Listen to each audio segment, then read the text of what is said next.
finalmente ha dictado conferencias, cursos y talleres a nivel internacional en países como Lituania, Estados Unidos de América, Colombia, Reino Unido, Brasil y Polonia.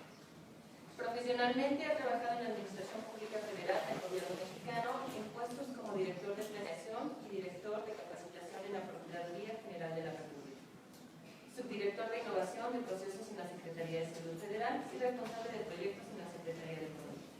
Actualmente es miembro de la Sociedad Mexicana de Investigación de Operaciones. Bien, entonces los dejo con el doctor Marmolejo, que nos va a presentar diseño de redes, medios de optimización de gran escala. Bueno, buenas tardes, chicos. Antes que nada, agradecerles su participación en esta charla.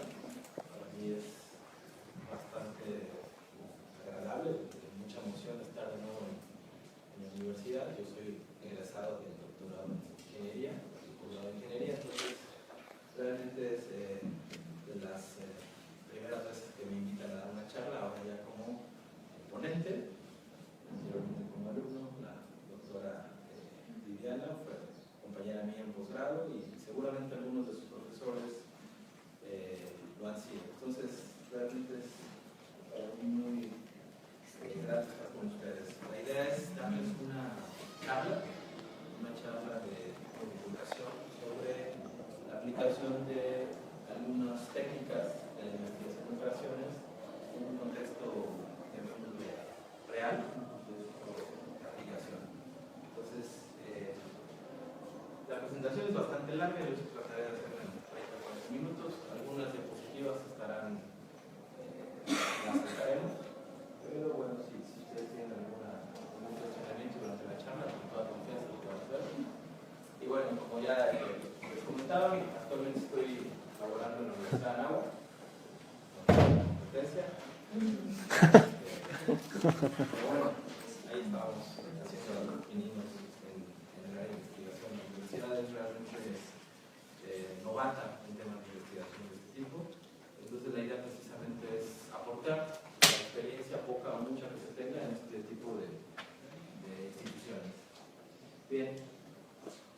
Perdón, el nombre de la charla es diseño de redes mediante optimización de gran escala. El nombre es bastante amplio, bastante genérico.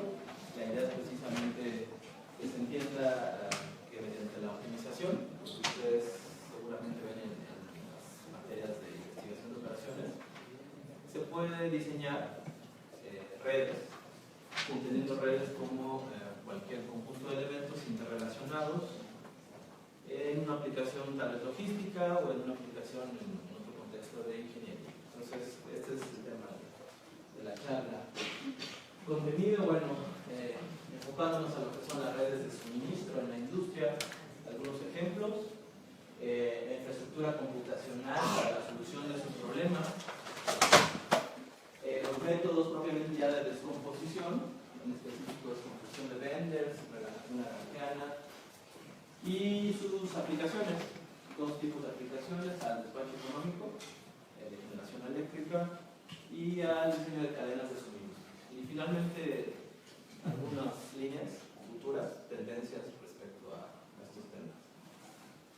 Bien, comenzando con el concepto de lo que es clásico, una cadena de suministro, entendiendo esto, insisto, como un conjunto de elementos íntimamente relacionados o interrelacionados, que comparten entre ellos información, actividades, y la idea es verlo como un sistema, como lo que se conoce la teoría del sistema, y estudiar precisamente su comportamiento.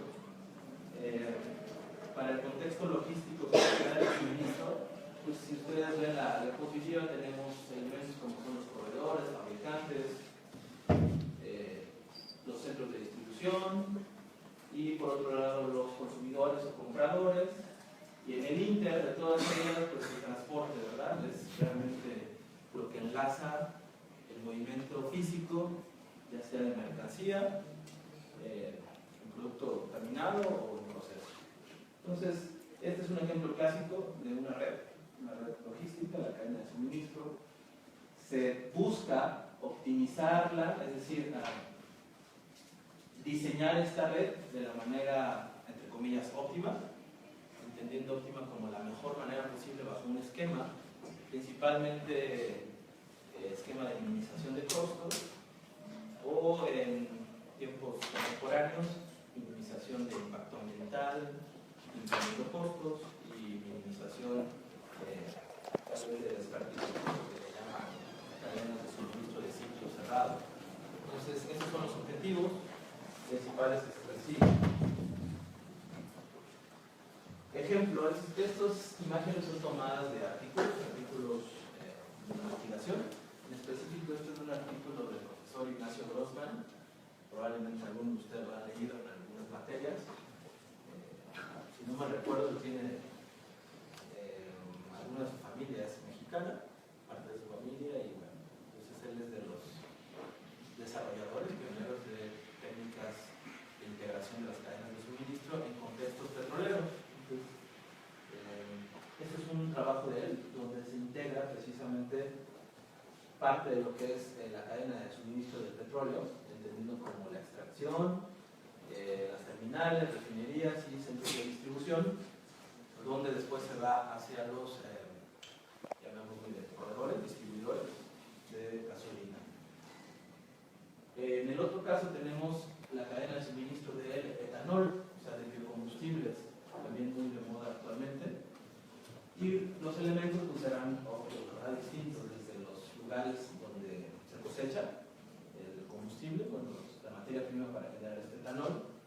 Después tenemos donde se recolecta esa materia prima, las plantas o biorefinerías, los centros de distribución y a su vez los distribuidores finales. Entonces, la idea en este trabajo era realmente, se tienen dos cadenas de suministro con distintos elementos, cómo poderlas integrar de una manera, insisto, entre comillas, óptima, o sea, bajo un esquema óptima, bajo la premisa de costos, impacto ambiental, etc.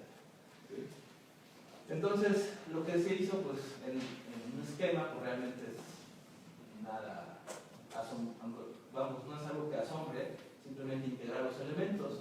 El tema aquí es cómo integrarlos de manera que el flujo, esto que se ve, los arcos azules y verdes, sea, llamemos, eficiente. El transporte de mercancía, el transporte de producto terminado, sea de la manera más conveniente para los objetivos de la organización. Eso es lo que nosotros llamamos como diseño de la cadena de suministro. ¿Por qué diseño? Porque, bueno, los elementos, el número de elementos, si se fijan, los sitios donde se cosecha, las plantas de etanol, centros de distribución, etc., pueden ser variados, desde uno hasta la cantidad disponible en la organización. Las ubicaciones en cada elemento o cada nivel de la cadena de suministro, cada nivel lo podemos entender como si ponemos una línea vertical en cada bloque. Nosotros podemos dividir esta cadena de suministro en etapas o niveles. Entonces la idea es saber cuántos ocupar, en dónde ubicarlos y cómo usarlos. Entonces son varias preguntas que se tienen que responder.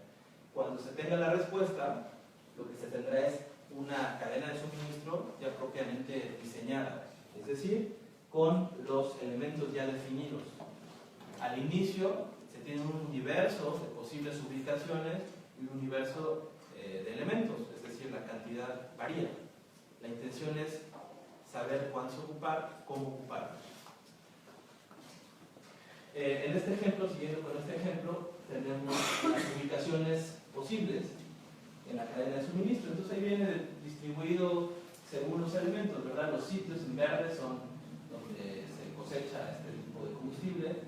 La estrellita azul son las posibles ubicaciones de las plantas, centros de distribución y, en fin, refinerías. Todos los elementos que acabamos de ver en la diapositiva anterior están colocados de la manera, digamos, actual.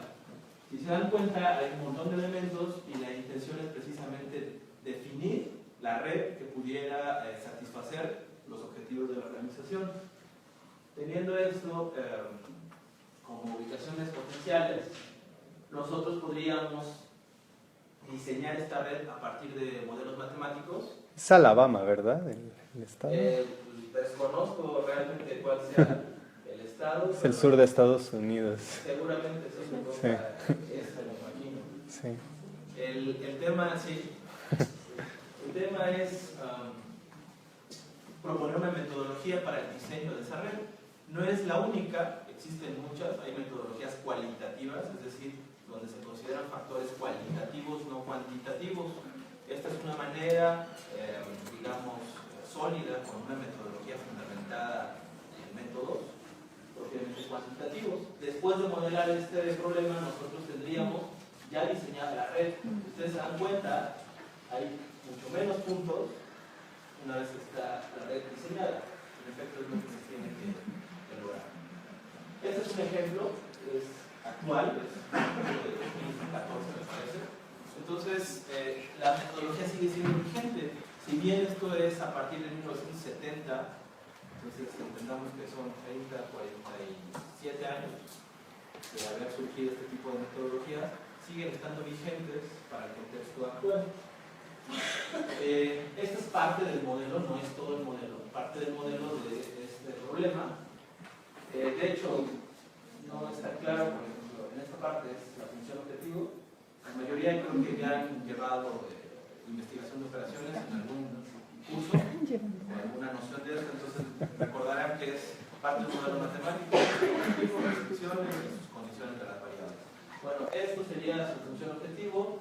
Aparentemente complicado, realmente no lo es, simplemente no conocemos la sintaxis, no lo voy a presentar, pero la idea es que es un conjunto de variables de decisión, un conjunto de parámetros, llamémosle de costo, de eficiencia en el uso de ciertas variables, y un conjunto de restricciones, es decir, limitar esas variables a ciertos valores conocidos, como pueden ser el flujo a través de la red, como puede ser el presupuesto disponible para producir, como pueden ser balances, si ustedes se dan cuenta,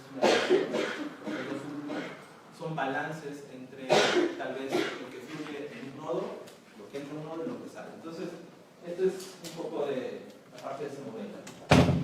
Viendo otro ejemplo, esto es propiamente un trabajo que se realizamos hace un año y medio aproximadamente, respecto a un caso real de una empresa embotelladora. Una empresa embotelladora, su producto es con una etiqueta roja y letras blancas. La idea es precisamente, se tenían un conjunto de plantas de fabricación de refresco, y por otro lado se tenían centros de distribución. Entonces la problemática de esta empresa era hacer más eficiente la distribución de su producto en sus centros de distribución. Este era el esquema inicial, por un lado las plantas, por otro lado los centros de distribución. Entonces ustedes ven, todas las plantas están interconectadas con todos los centros de distribución, es decir, cualquiera podría servir cualquier planta a cualquier centro de distribución. Esta era la problemática, bueno, el contexto inicial. ¿Qué se proponía? La empresa lo que quería era utilizar centros de distribución llamados cross-docks, es decir, centros de distribución de consolidación, donde lo que se hace precisamente es recopilar el producto de todas las plantas, consolidarlo y de ahí partir hacia los centros de distribución. ¿Qué es lo que se hizo? Pues simplemente aumentar un nivel o una etapa en la cadena de suministro, claro, con un objetivo. El objetivo es precisamente hacer más eficiente la distribución hacia los centros de consumo. ¿Sí? Se pretendía minimizar costos en este problema y se creía que esta estrategia era, digamos, eficiente para este contexto. Entonces, aquí la situación es cuántos centros de distribución de tipo cross-docking utilizar, dónde ubicarlos, y además tenía la siguiente premisa, esto es importante: cada centro de distribución, digamos, veámoslo como cliente interno en la cadena de suministro, tenía que ser servido solamente, o atendido o proveído solamente por un centro de tipo cross-dock.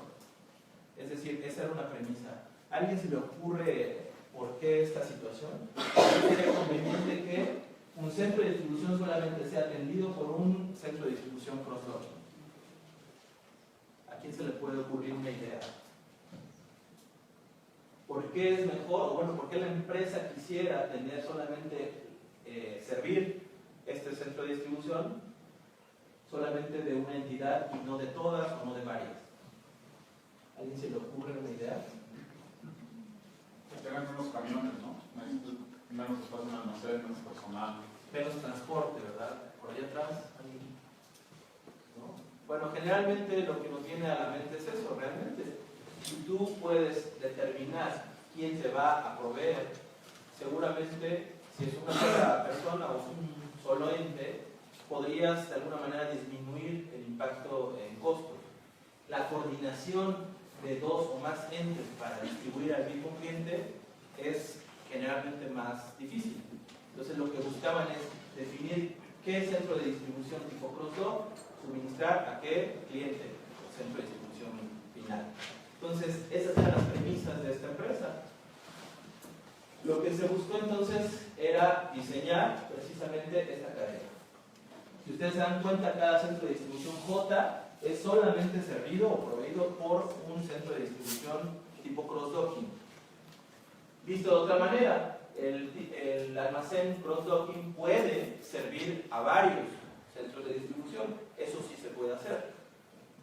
¿Sí? Entonces, esas premisas eran tomadas para diseñar esta cadena de suministro.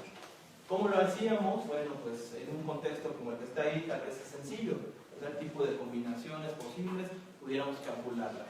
Pero en el contexto empresarial, pues tanto los elementos en plantas, cross-dock y centros de distribución pueden ser relativamente grandes. Por lo tanto, encontrar una metodología que asegure este diseño de manera óptima es necesario. Bien, ¿qué se hizo? Bueno, esta es una foto real de sus ubicaciones, digo, se ve pixeleada, pero realmente se tienen un montón de centros de distribución, el último nivel de la cadena de suministro, y bueno, ustedes podrán imaginar la explosión combinatoria de esa red. ¿Qué se hizo? Bueno, aquí me adelanté. Lo que se hizo fue proponer un algoritmo mediante descomposición de Bender, que es una técnica de varias que existen para la optimización de gran escala, es decir, para atacar problemas precisamente con una solución combinatoria relativamente grande. Entonces se aplica esta metodología, más adelante la explicaré brevemente, para poder descomponer o partir la red original en subproblemas y de esa manera hacerla más tratable desde el punto de vista computacional. Bueno, estos son los resultados, los explicaré más adelante. Este es el modelo matemático, aquí sí está completo, de lo que propusimos. Es un modelo de minimización de costos, sujeto a un conjunto de restricciones, capacidad de las plantas, balance del producto en cada almacén, lo que les mencionaba, que solamente un centro cross-dock puede suministrar a cada cliente, la capacidad de los almacenes y bueno, las condiciones propiamente de las variables, ¿no? Donde tenemos variables enteras, variables binarias y variables continuas. Entonces, al final es un modelo de optimización clásico. ¿Cómo resolver el problema de manera eficiente? Ya tenemos el modelo, validamos que realmente exprese las condiciones que estamos buscando y pues todos podríamos decir ahora lo que sigue es resolver, dar los datos al problema, utilizar un ordenador, una computadora y resolver. Es correcto, en realidad eso es lo que se hace. La situación es que debido a la complejidad computacional del modelo, resolverlo de la manera tradicional, es decir, con un botonazo en la computadora, como lo que generalmente hacemos, ver el ordenador, los programas de optimización como una caja negra, es decir, yo meto un modelo, doy un botonazo, le doy resolver, utiliza algoritmos internos y me da una solución. Eso es adecuado para problemas de cierta magnitud. Problemas de gran escala, esto comienza a complicarse. Entonces, así tengan ustedes la mejor computadora, top, supercomputadora, pues el número de combinaciones realmente es bastante elevado y además evaluarlas, sobre todo en un tiempo razonable, es prácticamente imposible. ¿Cuánto es grande? ¿Cuánto es un tiempo razonable? Dependerá precisamente de las condiciones del problema. Algunas alternativas de desarrollo de los modelos de optimización clásicos, hay un montón. Por el lado de los que les gusta la programación en lenguajes de alto nivel, como puede ser C, C++, Java, Visual Basic, Python, etc. Es llamémosle, es una manera de resolver este tipo de problemas. Codificar todo el modelo en ese tipo de lenguajes y utilizar algunos de los optimizadores, ya sea de código abierto o con licenciamiento, y listo, mandar a resolver el problema. Otro tipo de solución es utilizar hojas de cálculo o entornos de cálculo numérico, como puede ser MATLAB, matemática, Wolfram, matemática, y también se puede resolver utilizando los toolbox, por ejemplo, de MATLAB, etc. Pero, insisto, este tipo de herramientas quedan, llamémosle, cortas respecto al tiempo de cómputo utilizado para resolver problemas de grandes dimensiones. Otra opción es lenguajes de modelación algebraica, como puede ser CAMS, AMPL, ILOG, etc. Hay un montón de lenguajes actualmente de modelación algebraica. Y bueno, algunas iniciativas, digamos, ya complementarias a estas. Hay un montón de información. Actualmente la comunidad de investigación de operaciones es pues bastante grande y los esfuerzos y desarrollos en la actualidad son bastante buenos. Nosotros nos centraremos en la charla un poco en los lenguajes de modelación algebraica, en particular porque es la parte que yo manejo.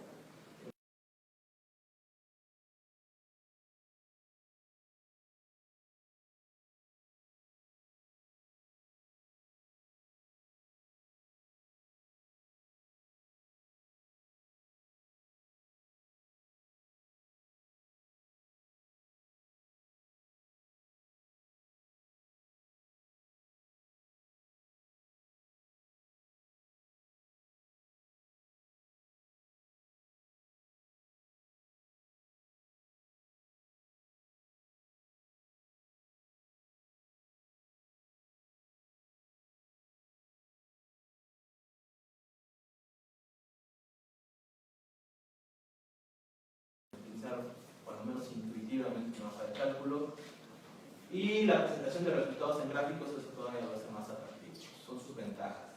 Inconvenientes, bueno, no inducen una buena práctica de programación, realmente no estamos codificando nada, a menos que se vaya a nivel macro y entonces ustedes puedan utilizar algunos tipos de codificación o programación. Sin embargo, de manera inmediata no es un código de programación. Presentan dificultades para validar y actualizar los modelos y no permiten modelar problemas complejos.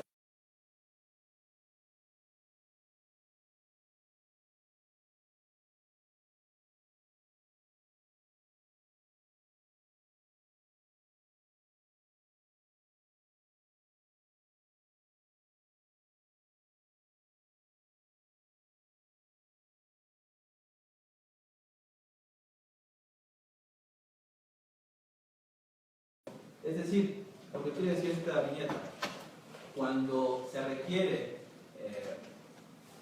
rapidez en la solución de un problema, son los mejores esquemas, los más recomendables. Permiten el uso de algoritmos de optimización específicos. Todos los optimizadores comerciales o de código abierto tienen una interfaz directa con cualquier lenguaje de programación. Todos. Es nuestra posibilidad de implementación del modelo en un entorno de software o hardware especial, cuando trabajamos con esquemas de cómputo en grid, en red, en paralelo, o ahora lo que está de moda el cloud computing, que es precisamente lo mismo, pero a través de la nube. Inconvenientes: mayor dificultad y consumo de recursos para el mantenimiento del modelo, es decir, hay que ser en cierto modo especialista en este tipo de lenguajes para poder mantenimiento se refiere a modificar el modelo. Lenguajes algebraicos, bueno, las ventajas, permite una formulación compacta. Ese modelo que veían lo podemos hacer un poco más compacto para modelos grandes y complejos. Facilitan el desarrollo de prototipos, es decir, es un esquema muy fácil de usar para modelos prototipo. ¿Qué otra es importante? Separación entre interfaz, datos, modelo matemático y optimizador. Eso es importante. Por un lado tendremos el modelo, por otro lado tendremos toda la gama de optimizadores disponibles, por otro lado tendremos los datos, que pueden ser obtenidos a través de una hoja de cálculo o una base de datos. Y entonces todos los elementos están, digamos, son independientes, manejados independientemente y utilizados a la hora de resolver juntos.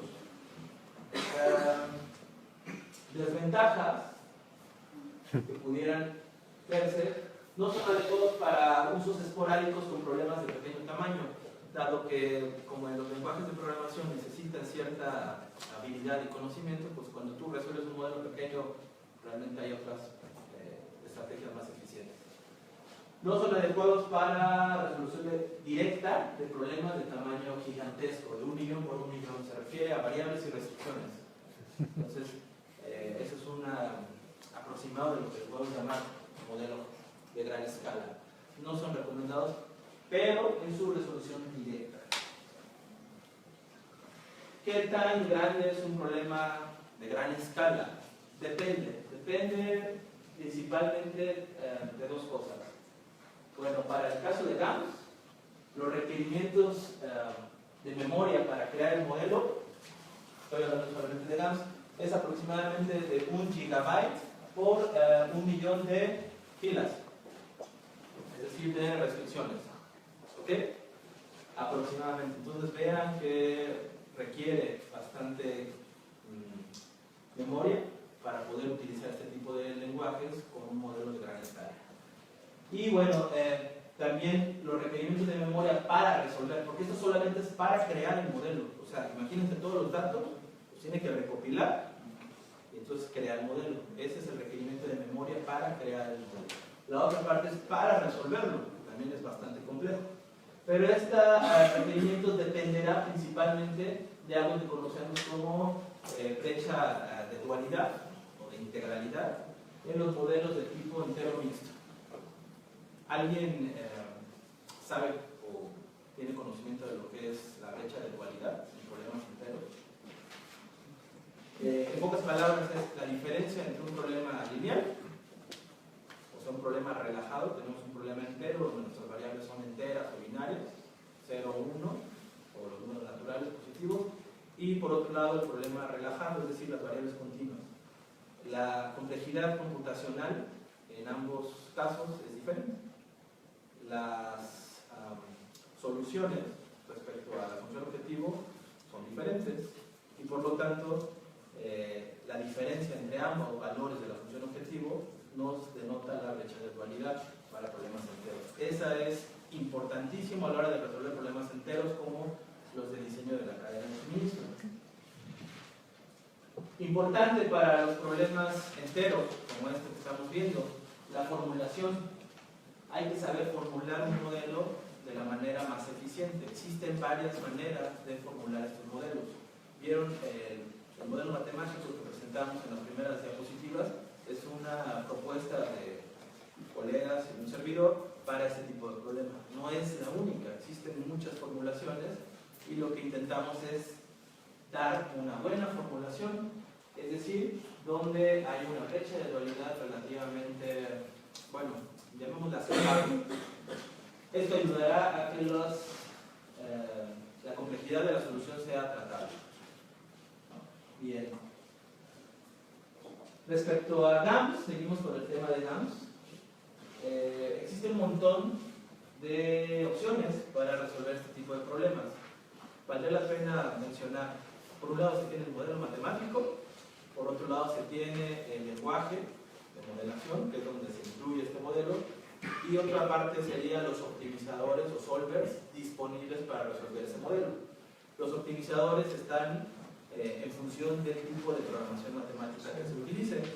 Es decir, no es lo mismo utilizar el algoritmo simplex, seguro ustedes lo han escuchado, el algoritmo simplex para resolución de problemas lineales, o utilizar algoritmos de puntos interiores. En fin, hay opciones en cuanto a los algoritmos de cálculo para resolver distintos tipos de programación matemática. ¿Qué es lo que les quiero mencionar? Que bueno, GAMS nos da una variedad de optimizadores, estos son los nombres, los que vienen en negritas, para resolver los distintos tipos de programación matemática. Linear programming, programación entera mixta, programación no lineal, etc. Entonces hay un montón de clasificaciones según el modelo usamos, y para cada uno de ellos hay optimizadores. Esos optimizadores, algunos, insisto, son de código abierto, otros tienen licencia. Seguramente ustedes han escuchado de Simplex para problemas lineales o problemas enteros, desarrollado por IBM y es, digamos, el optimizador referencia en el mundo, contra el que todos los que se encargan de diseñar estrategias de solución te comparas. Entonces es un optimizador actualmente gratuito para fines de investigación y educación. Cualquiera puede ser susceptible bajo un dominio de una institución educativa, descargar esto y utilizarlo. Para fines ya comerciales existe un costo y es bastante elevado.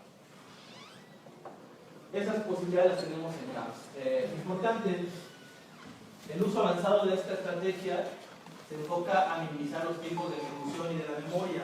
Hablamos mucho de memoria y memoria de cálculo, porque una vez que ustedes integran los modelos en este tipo de lenguajes, la capacidad del ordenador, de la computadora, es importante, tiene un impacto en los tiempos de cálculo. No es única,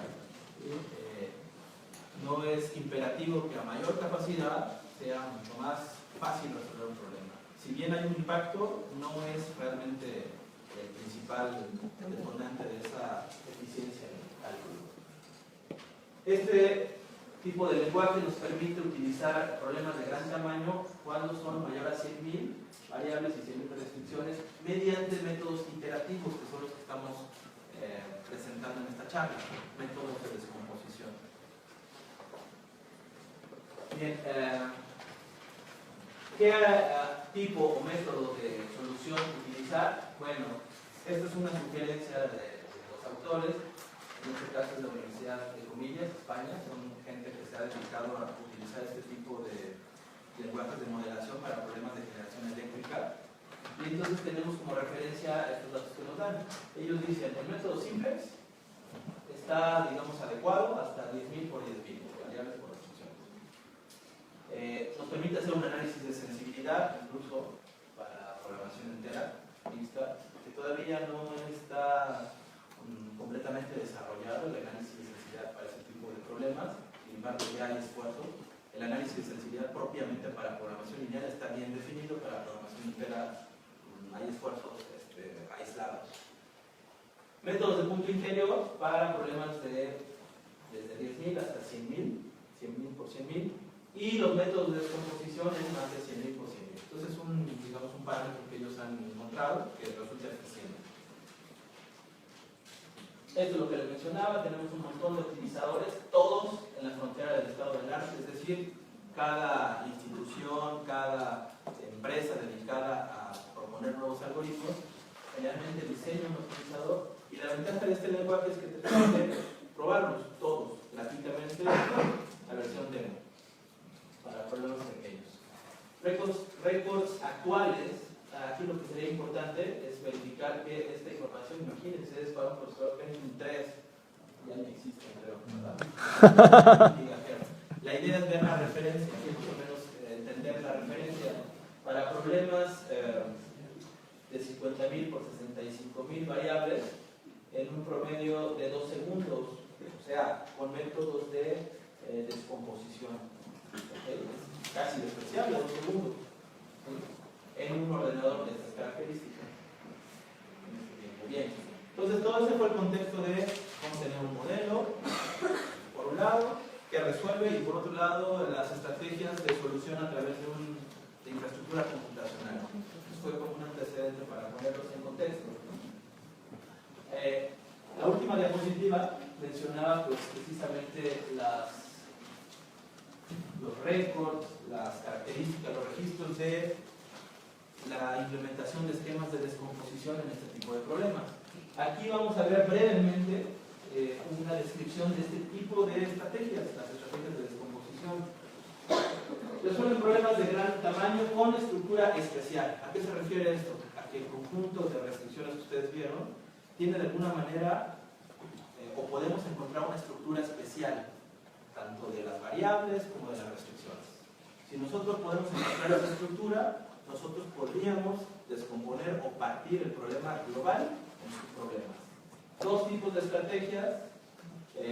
estrategias primales y las estrategias duales. Las estrategias primales, generalmente conocidas como métodos de descomposición, claramente vista como descomposición de Benders. Benders es el autor, el que propone este tipo de esquemas, y esquemas duales, generalmente utilizados cuestiones de optimización sin restricciones, donde hay una función lagrangiana, un multiplicador asociado, una manera de actualizar esos multiplicadores. Bueno, es exactamente lo mismo para problemas de optimización, con restricciones. Vean los años, aproximadamente 1960. ¿Les recuerda algo este nombre? Danzig. ¿Quién fue Danzig? Pues, porque ya fue mucho, pero él es el que desarrolla el algoritmo simplex, el algoritmo clásico, no el más eficiente, pero sí el clásico para resolver problemas lineales. Importante esta persona en el desarrollo de todo eso. Benders en 1970. Vean, insisto, los años, ya bastantes años, y están vigentes estas técnicas. Brevemente y dicho en palabras, ¿qué es lo que utiliza la descomposición Danzig-Wolf? Bueno, lo que hace es optimizar el problema global, pero dividido en subregiones. O sea, si tenemos un espacio de soluciones factibles de un problema global, lo partimos de alguna manera viendo la estructura y tenemos subproblemas. Cada subproblema tendrá su subregión y entonces se tratan de optimizar por pedazos precisamente esos subproblemas. Y en un esquema coordinado de una manera de interrelación de información se puede llegar a un óptimo global. Eso es lo que hace, en palabras, Danzig-Wolf. El método de Benders lo que usa es una región factible del problema global, y lo que se hace es ir acotando, es decir, ingresando cortes o hiperplanos a la región del problema global para ir encontrando obviamente una región más pequeña donde seguramente encontraremos las soluciones factibles y el otro. Entonces son dos esquemas, digamos, antagónicos, uno por el lado de la descomposición por subregiones y el otro por la región global. Utilizan los dos esquemas, tanto la parte primal como dual. Entonces, realmente la intención de la charla es que ustedes, cuando menos, conozcan que existen este tipo de estrategias para problemas de gran tamaño. No son las únicas, pero son algunas que dan buenos resultados. Bueno, aquí voy a pasar esta diapositiva. Lo que les quiero mencionar es para problemas enteros mixtos, no lineales, es decir, donde hay funciones no lineales, variables enteras, variables continuas y algunas funciones lineales.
vía multiplicadores de Lagrange y optimizan solamente una función llamada función lagrangiana. Es exactamente lo mismo, pero visto en un problema de grandes dimensiones. Y bueno, la descomposición cruzada. Hay problemas donde tienen los dos casos, tanto la parte de complemento en variables como en restricciones. Se utiliza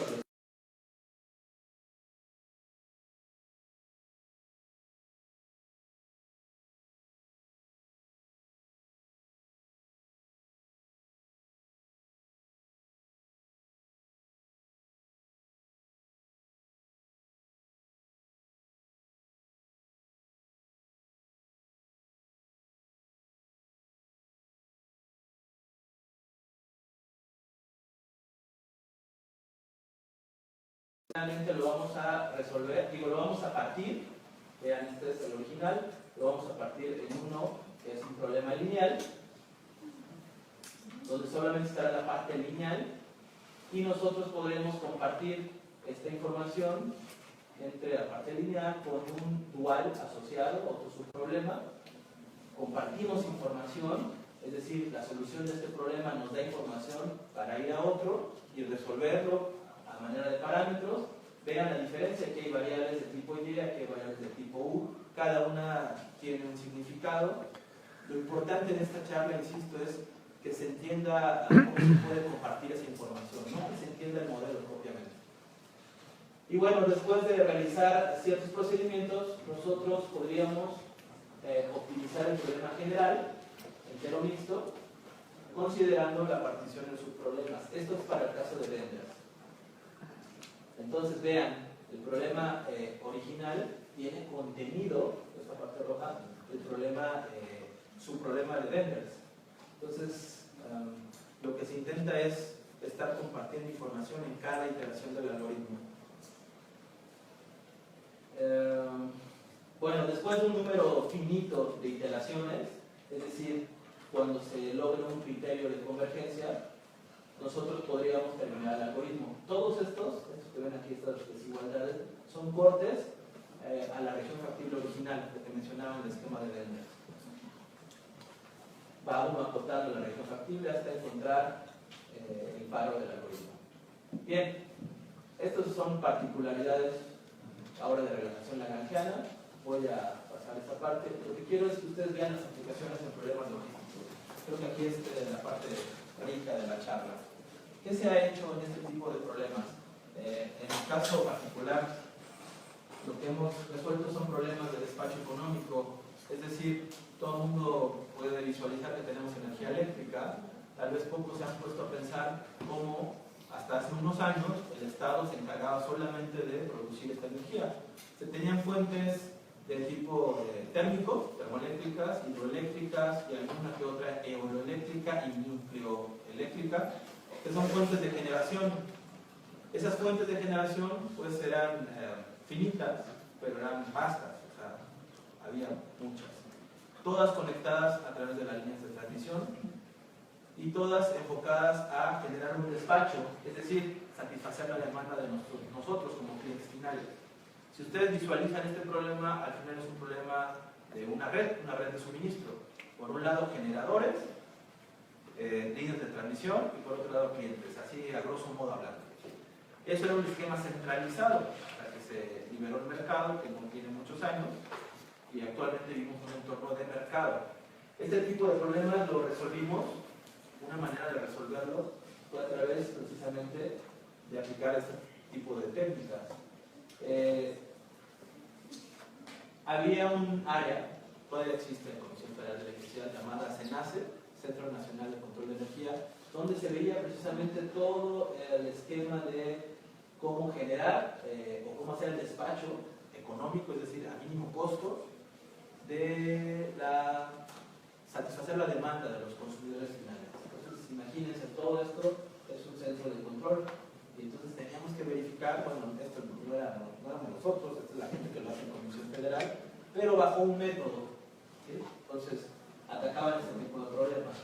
Nosotros propusimos un modelo de minimización de costos, igual con un conjunto de restricciones, de operación, de límites de transmisión, etc. Un modelo de gran escala dado que había un montón de generadores, un montón de clientes y un montón de líneas de transmisión. Al final, al aplicar este tipo de esquemas, vean, esta es lagrangiano, es la relación lagrangiana de ese problema, nosotros pudimos descomponer ese problema en nodos de, llamémosle áreas, donde las bolitas amarillas eran consumidores finales, llamémosle centros de distribución, y las bolitas azules son las áreas. Entonces, si el problema global era todo nosotros podíamos partir por bolitas azules de este problema, entonces optimizar. Otro esquema era descomponerlo a través de periodos de tiempo. El despacho de energía sigue generalmente un contexto horario, es decir, en 24 horas del día se tiene una demanda conocida para la hora 1, 2, 3, 4, hasta la 24. Y entonces nosotros podríamos dar un despacho en cada periodo del horizonte de tiempo. Entonces, esto fue otra propuesta, hacerlo vía descomposición temporal y a través de penders y todo este rollo. Bueno, probamos esta metodología en 3 casos. Desgraciadamente no tuvimos acceso al caso mexicano, se pidió en su momento apoyo y pues no hubo tal, entonces tuvimos que recurrir a otros sistemas de prueba y validar esto. Nosotros utilizamos a lo mucho 15.000 restricciones en el problema